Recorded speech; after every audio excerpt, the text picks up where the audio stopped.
सुनते हैं। पहली बार हमने नोट किया कि चुनाव के समय प्रधानमंत्री ने, होम मिनिस्टर ने और फाइनेंस मिनिस्टर ने स्टॉक मार्केट पर टिप्पणी दी।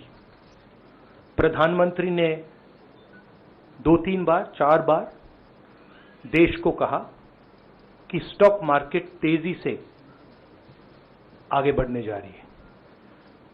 होम मिनिस्टर ने सीधा कहा कि 4 जून को स्टॉक मार्केट आसमान में जाएगी, लोगों को खरीदना चाहिए। और यही मैसेज फाइनेंस मिनिस्टर ने दिया। फर्स्ट, ये आज थोड़ा हम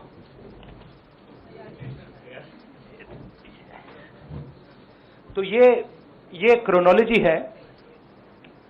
अमित शाह कहते हैं बाय शेयर्स बिफोर 4 जून। 19 में नरेंद्र मोदी जी कहते हैं stock market will break records on June 4। फिर 28 मई को रिपीट करते हैं। 1 जून मीडिया झूठे एग्जिट पोल रिलीज करती है। बीजेपी का ऑफिशियल जो इंटरनल सर्वे था वो उनको 220 सीट दे रहा था। तो ये इंफॉर्मेशन बीजेपी के लीडर्स के पास था। इंटेलिजेंस एजेंसीज ने 200 और 220 के बीच में सरकार को बताया था कि उनकी सीट्स आ रही हैं। 3 जून को स्टॉक मार्केट सारे रिकॉर्ड तोड़ देता है और 4 जून को खटाक से स्टॉक मार्केट अंडरग्राउंड चला जाता है। अगला स्लाइड दिखाइए जरा। ये देखिए 31 मई massive stock activity, more than double what was there on 30th, more than double what was there on 29, 28। ये अनोमली देखिए। ये कौन लोग हैं? ये वो लोग हैं जो जानते हैं कि कोई ना कोई घपला हो रहा है। more than double what was there on 29, 28। ये अनोमली देखिए। ये कौन लोग हैं? ये वो लोग हैं जो जानते हैं कि कोई ना कोई घपला हो रहा है। हजारों करोड़ रुपए यहां पे इन्वेस्ट हुए हैं। फॉरेन इन्वेस्टर्स ने इन्वेस्ट किए हैं और उसके बाद 30 लाख करोड़ रुपए का लॉस होता है। किसका लॉस होता है? रिटेल इन्वेस्टर्स का लॉस होता है। तो ये जो आप देख रहे हैं हिंदुस्तान की स्टॉक मार्केट की हिस्ट्री का सबसे बड़ा स्कैम है। और इसके बारे में हम कुछ सवाल पूछना चाहते हैं। पहला सवाल, why did PM and HM give specific investment advice to the 5 crore families investing in the stock market? Is it their job to give investment advice? Second, why both interviews were given to the same media house owned by the same business group which is also under SEBI investigation for manipulating stock market? Third, what is the connection between the BJP, the fake exit pollsters and the dubious foreign investors who invested one day before the exit polls were announced and made a huge profit at the cost of 5 crore families? We demand a JPC into this. We are absolutely convinced that this is a scam. Somebody has made thousands of crores of rupees at the cost of Indian retail investors, and the Prime Minister and the Home Minister have given an indication to buy. And this is a criminal act. So we demand today a joint parliamentary committee to investigate this. मैं हिंदी में बोल देता हूं. प्रधानमंत्री ने देश की जनता को इन्वेस्टमेंट एडवाइस क्यों दी और 5 करोड़ परिवारों को जो इन्वेस्ट करते हैं उनको प्रधानमंत्री ने, होम मिनिस्टर ने स्टॉक खरीदने का आदेश क्यों दिया. दूसरा, दोनों इंटरव्यूज जो किए गए थे वो अदानी जी के जो चैनल्स हैं उनको दिए गए थे. उन पर सेबी का इन्वेस्टिगेशन हो रहा है, तो उन चैनल्स का क्या रोल है. और बीजेपी के बीच में जो फेक एग्जिट पोलस्टर्स हैं और ये जो फॉरेन इन्वेस्टर्स हैं, इनके बीच में क्या कोई रिश्ता है, और अगर रिश्ता है तो क्या है. हम जेपीसी चाहते हैं, हम इन्वेस्टिगेशन चाहते हैं और देश इसकी सच्चाई जानना चाहता है. धन्यवाद. शुक्रिया राहुल जी. साथियों, अभी अभी राहुल जी ने आपको स्पष्ट तरीके से क्रोनोलॉजी समझ लिया है. बार बार गृह मंत्री कहते थे अब क्रोनोलॉजी समझिए. आज राहुल जी ने देश को क्रोनोलॉजी समझाया है. इसके ऊपर अगर आपके सवाल हैं तो एक एक करके आप पूछेगा, एक एक करके पूछेगा. I haven't said the chronology in English, so I'll say the chronology in English. 13th May 2024, the Home Minister says, buy shares before 4th of June.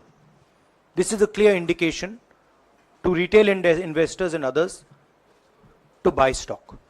19th May, for the first time, and then repeatedly until the 28th May, the Prime Minister says that the stock market is going to break records on 4th June. Finally, on 1st June, completely fictitious exit polls are released. These investors are given a completely wrong impression. And on the 3rd of June, as we all know, the stock market breaks all records and then crashes on the 4th of June. Whoever has made money as the stock market rose and also as the stock market crashed. And we are interested in having a joint parliamentary committee, a JPC, to investigate the role of the Prime Minister, the role of the Home Minister, role of BJP members, and also those people who have done these fake exit polls. And finally, we want to understand who are the people, these foreign investors, who did these trades. So we want an investigation for that. शुक्रिया राहुल जी. हाँ संजय. राहुल जी, इससे पहले भी आपने Adani issue पे JPC पिछली लोकसभा में मांग की थी, तो क्या आप चाहेंगे कि ये इशू और हिंडनबर्ग इशू दोनों कंबाइन हो और दोनों की जांच हो? ये जो इशू है, this is a broader issue than just the Adani issue. It is connected to the Adani issue, but this is a much broader issue. This is directly the Prime Minister of India, Home Minister, who are privy to data on actual election results, who have IB reports, who have their own data, who are advising retail investors to buy stock on the 4th. This has never happened before. And by the way, the Prime Minister has never commented on stock market before this. This is the first time the Prime Minister has commented, very interestingly, and multiple times, one after the other, saying that stock market is going to boom, stock market is going to boom, stock market is going to boom. And at the same time, he has information that the exit polls are wrong. He has information that he knows what is going to happen because he has IB data and he also has his own party data. हाँ जी रवि. राहुल जी, मेरा सवाल यही है कि जी news ने भी ये सारी चीज बताई है जनता को कि कई चैनलों ने मिलकर ये सब चीज़ किया है, जिस तरह से एग्जिट पोल करके लोगों को गुमराह किया है, जिस तरह से शेयर बाजार में सारा कुछ हुआ है। जी न्यूज़ ने भी इस मामले को उठाया है और बताया है, और आपके कहने का सीधा अर्थ है कि अडानी को इसका फायदा उठाने के लिए किया गया है? नहीं, मेरा कहने का ये अर्थ है कि उसमें अदानी इन्वॉल्व हो सकता है, मगर ये अदानी से बहुत बड़ी चीज है। इसमें बीजेपी के सबसे बड़े नेताओं ने कहा है, रिटेल इन्वेस्टर्स को मैसेज दिया है कि आपको स्टॉक खरीदना चाहिए। उनके पास इंफॉर्मेशन थी कि एग्जिट पोल्स गलत हैं, उनके पास इंफॉर्मेशन थी कि बीजेपी को फुल मेजॉरिटी नहीं मिलने वाली है, और वो जानते थे 3 जून को और 4 जून को क्या होने वाला है। कितने का 30 लाख, कितना 30 लाख करोड़ का नुकसान हुआ है? कितने का 30 लाख करोड़ रुपए का नुकसान हुआ है, और हजारों लाखों करोड़ रुपए का चुने हुए लोगों को फायदा हुआ है।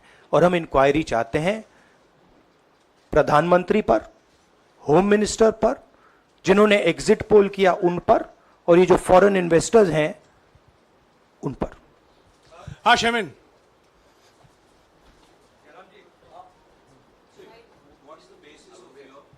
बहुत दूर है।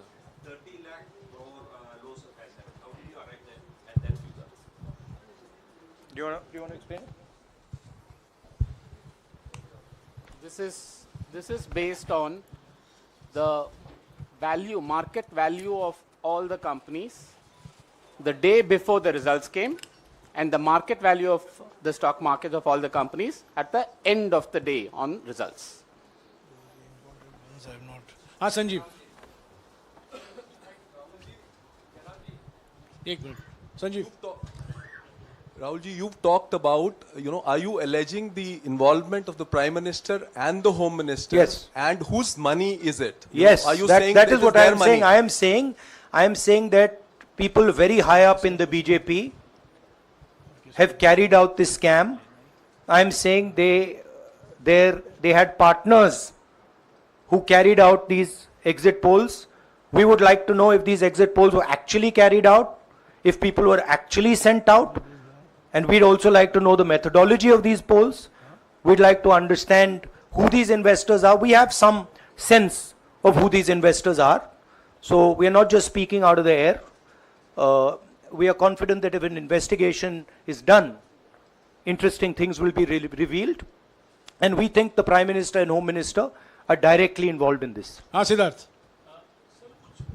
कंपनीज की भी आपको लगता है जांच होनी चाहिए जिनके शेयर बहुत अप गए, जिनके सबसे ज्यादा शेयर खरीदे गए और जिनके शेयर उसके बाद में बीच में बेचे भी गए, तो उन कंपनीज का भी को भी इस दायरे में आना चाहिए, आपको लगता है? हमारा कहना है कि यहाँ पे बड़ा क्लियर है कि स्कैम हुआ है। प्रधानमंत्री ने डायरेक्टली कहा है, होम मिनिस्टर ने डायरेक्टली कहा है, इंडिकेट किया है जनता को कि स्टॉक मार्केट ऊपर जाएगी। होम मिनिस्टर ने तो साफ कह दिया कि खरीदना चाहिए। और जब प्राइम मिनिस्टर और होम मिनिस्टर और फाइनेंस मिनिस्टर ऐसी बात करते हैं तो उसका रिएक्शन आता है, लोग उसको बिलीव करते हैं। तो बिल्कुल क्लियर है कि इन 3 लोगों ने कहा है। यह भी क्लियर है कि इनको मालूम था कि रिजल्ट 400 का नहीं है, 300 का भी नहीं है। तो यह हम पता लगाना चाहते हैं, उसमें आप जो कह रहे हो वो भी शामिल है। राहुल जी, ब्रह्म प्रकाश दुबे, इंडिया डेली लाइफ से। मेरा सवाल यह है कि जो आपने बताया है इतना बड़ा स्कैम है, पहले भी आपने कई मामले उठाए हैं, जेपीसी की मांग पहले नहीं मांगी गई है, तो क्या आपने कहा ये आपराधिक मामला है, क्या कोर्ट में जाएंगे या पुलिस में शिकायत दर्ज करेंगे? क्योंकि आप कह रहे हैं बहुत बड़ा घोटाला है ये। नहीं भैया, मैंने अभी आपको शिकायत दर्ज करेंगे क्योंकि आप कह रहे हैं बहुत बड़ा घोटाला है ये। नहीं भैया, मैंने अभी आपको बोला हम जेपीसी डिमांड कर रहे हैं, इन्वेस्टिगेशन डिमांड अगर नहीं मांगते तो पुलिस में, कोर्ट में जाएंगे? जो भी करना है करेंगे, बट हम आपको ये इंफॉर्मेशन दे रहे हैं कि ये जो हुआ है ये नॉर्मल चीज नहीं है। इसमें प्रधानमंत्री ने इंडिकेशन दिया है, होम मिनिस्टर ने इंडिकेशन दिया है, फाइनेंस मिनिस्टर ने इंडिकेशन दिया है, अदानी जी के चैनल्स के थ्रू इंटरव्यूज किए हैं, और फाइनली लोगों ने इन्वेस्ट किया है, लोगों ने फाइनेंशियल एक्शन लिया है, कंपनीज ने शेयर खरीदे हैं। इसी विषय पर एक मिनट इसी विषय पर, इस स्टॉक मार्केट घोटाले पर ही हम सवाल ले रहे हैं। मौसमी, इसी विषय पर कीजिएगा बस। एक मिनट, आ रहा हूं यार, एक मिनट, राहुल जी, एक करके आ रहा हूं यार। राहुल जी, हम लोग ने पहले भी देखा है कि आप लोग ने कई बारी जब सेशन होता है तो सत्ता पक्ष और विपक्ष आमने सामने होता है, जेपीसी की मांग होती है और सेशन पे सेशन वॉश आउट हो जाते हैं और जनता का पैसा वेस्ट होता है। तो क्या आपको ये तो लगता है बीजेपी की लाइन है। तो क्या नहीं, मतलब जनता का पैसा के सेशन वाटर आप ऐसी टी शर्ट ले लो ना एक, मुझे मैं आपको दे टी-शर्ट लेने दूंगा, की जरूरत नहीं है। उनका वो सिंबल दे दूंगा आपको, ये राहुल उनकी जी, लाइन है। सवाल आपको पसंद नहीं आए वो अलग बात है, पर आपको किसी नहीं, के सवाल साथ मुझे इस तरह बहुत से- पसंद आ रहा है। इस तरह से उंगली उठाने की जरूरत नहीं है। आप चेक बहुत अच्छा लग रहा है, बोलिए। बीजेपी का बैच पहनने की आप जरूरत सवाल नहीं। पूछे ना, सवाल नहीं, आपको भी जयराम साहब ये बोलना नहीं, चाहिए, सवाल गलत पूछे, बात है। सवाल पूछे। मेरा बस ये सवाल था कि जेपीसी की मांग पे कई बारी कामकाज ठप हो जाता है, तो क्या आपको लगता है कोई और भी राह आप लोग सड़क की राह इख्तियार कर सकते हैं, क्योंकि ये आम आदमी का पैसा है। हम जनता को एक रियलिटी बता रहे हैं कि यहाँ पे क्लियरली एक स्कैम हुआ है। यहाँ पे प्राइम मिनिस्टर ने इंडिकेट किया है, यहाँ पे होम मिनिस्टर ने इंडिकेट किया है, यहाँ पे फाइनेंस मिनिस्टर ने इंडिकेट किया है। नॉर्मली बीजेपी की ये पोजीशन होती है कि जब भी हम कोई मुद्दा उठाते हैं तो हम पार्लियामेंट का टाइम वेस्ट कर रहे हैं।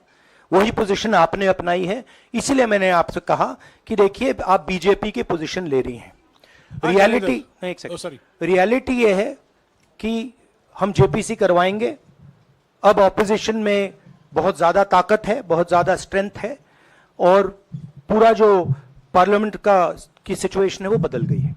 हाँ जैनेंद्र, राहुल जी, जेपीसी की मांग जो आपने की है वो तो पार्लियामेंट सेशन में होगी, लेकिन ये जो आम निवेशक हैं देश भर के जिनका 30 लाख करोड़ डूबा है, उनमें कर्नाटक के, तेलंगाना के, हिमाचल के भी लोग होंगे। तीनों राज्यों में आपकी सरकार है, क्या राज्य की जो जांच एजेंसी है उसके जरिए आप जो उन राज्यों के निवेशकों का कम से कम पैसा डूबा है, ये जो आप पूरे नेक्सस की बात आप कर रहे हैं, गुमराह करने की बात कर रहे हैं, क्या वहां से कोई इसके बारे में कार्रवाई की हम उम्मीद कर सोचा सकते जा हैं? सकता है, सोचा जा सकता है, बट ऐसी चीज के लिए शायद जेपीसी सही औजार होगा। हाँ Ranjita, last question, Ranjita, okay, Mohit is asked, Ranjita यार आप पूछते रहे। मोहित चलो। आपको ऐसे सर मैं is upset with me. Sir मैं मोहित आपने चमत्कार किया, पूछ लीजिए। सर मैं मोहित हूँ, न्यूज नेशन से। मैं जानता हूँ। सर लगातार पिछले घोटालों में भी आपने जेपीसी की बात की थी, आपने हर जांच की बात की और ये एक बड़ा घोटाला सामने आया, इसमें भी आप जेपीसी की मांग कर रहे हैं। कितनी उम्मीद है कि लोग जेपीसी की ये लागू करेंगे? आपको क्या लगता है कि ये जेपीसी लागू करने वाले, अगर नहीं करेंगे फिर क्या करेंगे आप लोग? नहीं, हम प्रेशर लगाएंगे, डालेंगे, बट मुझे लगता है कि जो पहले राजनीतिक सिचुएशन थी, जिस इंप्यूनिटी के साथ प्रधानमंत्री पहले काम करते थे, मुझे लगता है वो अब खत्म हो गया है, तो दूसरा नतीजा आएगा। राहुल जी, ये आखिरी है क्या और दो लेंगे? ये आखिरी है, आखिरी। नहीं, आखिरी हो गया, इन्होंने कह दिया आखिरी। ओके रंजीता।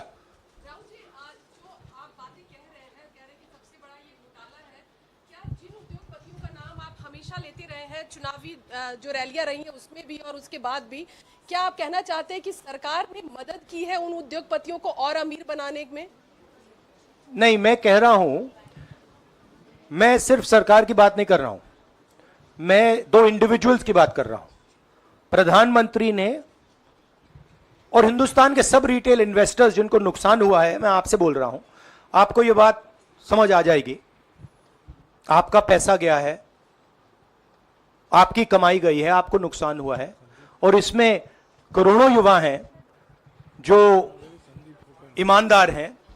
तो नरेंद्र मोदी जी ने, अमित शाह जी ने आपको मैसेज दिया कि 4 तारीख को स्टॉक मार्केट आसमान छुएगी, और आपने उन पर भरोसा किया। मगर सच्चाई यह थी कि नरेंद्र मोदी को मालूम था कि 4 जून को स्टॉक मार्केट आसमान नहीं छुएगी, 4 जून को स्टॉक मार्केट का जबरदस्त नुकसान होने जा रहा है, क्योंकि उनके पास इंटेलिजेंस की रिपोर्ट थी और बीजेपी का जो इंटरनल असेसमेंट था 220 सीट का, वो उनके हाथ में था। तो मेरा ये सवाल है और मैं आपसे इन्वेस्टर से कहना चाहता हूं कि आपको जो चोट पहुंची है, जो आपको दर्द हुआ है, वो चोट नरेंद्र मोदी जी और अमित शाह के बयान ने आपको पहुंचाई है। और हजारों करोड़ रुपए किसी ना किसी ने चोरी किए हैं, वो आपके जेब से गए हैं, रिटेल इन्वेस्टर्स के जेब से गए हैं। तो मैं चाहता हूं, आपके लिए बोल रहा हूं, मैं आपके लिए बोल रहा हूं कि इन्वेस्टिगेशन होना चाहिए, पता लगाना चाहिए कि प्रधानमंत्री जी ने, होम मिनिस्टर ने आपको यह गलत इंफॉर्मेशन क्यों दी, और ये कौन लोग हैं, इन्वेस्टर्स जो हैं, फॉरेन इन्वेस्टर्स हैं, जिन्होंने इस दिन फायदा उठाया। ये देखिए ग्राफ है, ये रेड चार्ट जो है, इसको देख लीजिए, ये नॉर्मल ट्रेडिंग है। Doctor ortho oil